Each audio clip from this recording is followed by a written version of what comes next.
Hello दोस्तों, SK medical channel में आपका स्वागत है। यह वीडियो केवल दवाइयों की जानकारी के लिए है। दवाइयाँ हमेशा डॉक्टर के परामर्श पर ही लेनी चाहिए। आज मैं लेकर आया हूँ सिरप जेडेक्स। यह doctor Reddy's laboratories limited company की है। यह एक कॉम्बिनेशन दवाई है।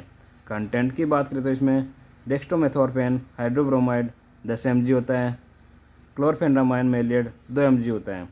यूज़ की बात करें तो क्लोरफेनामाइन मेलेट एंटी एलर्जिक है जो हिस्टामिन को ब्लॉक करती है। डेक्स्ट्रोमेथोर्फेन हाइड्रोब्रोमाइड कफ को सप्रेस करती है। जेडेक्स सिरप का उपयोग सूखी खांसी को ठीक करने के लिए किया जाता है। यह ब्रेन में कफ सेंटर की एक्टिविटी को कम करती है। सूखी खांसी किसी एलर्जिक प्रॉब्लम के कारण, अस्थमा के कारण या स्मोकिंग पॉल्यूशन की वजह से हो सकती है, तो उस कंडीशन में यह सिरप ली जा सकती है। और इसके अलावा यह एंटी हिस्टामिन व एंटी एलर्जिक दवा होने की वजह से इसका उपयोग बहते हुए नाक को रोकने, छींकों को रोकने, आँखों में पानी आ रहा हो या फिर कॉमन कोल्ड के हल्के फुल्के सिम्टम को रोकने के लिए भी किया जाता है। डोज की बात करें तो जेडेक्स सिरप की डोज मरीज की एज, हाइट, वेट व कंडीशन पर निर्भर करती है।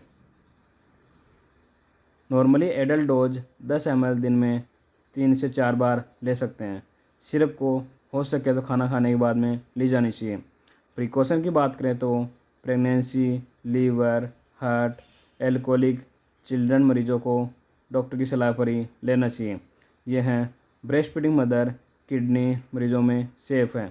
प्राइस की बात करें तो जेडेक्स सिरप 100 ml की बोतल 158 रुपये 50 पैसे में मार्केट में मिल जाएगी। यह बहुत सी ब्रांड में व अलग अलग प्राइस में मार्केट में मिल जाएगी, जैसे कि Codex DX, Codistar DX, Tusq DX आदि।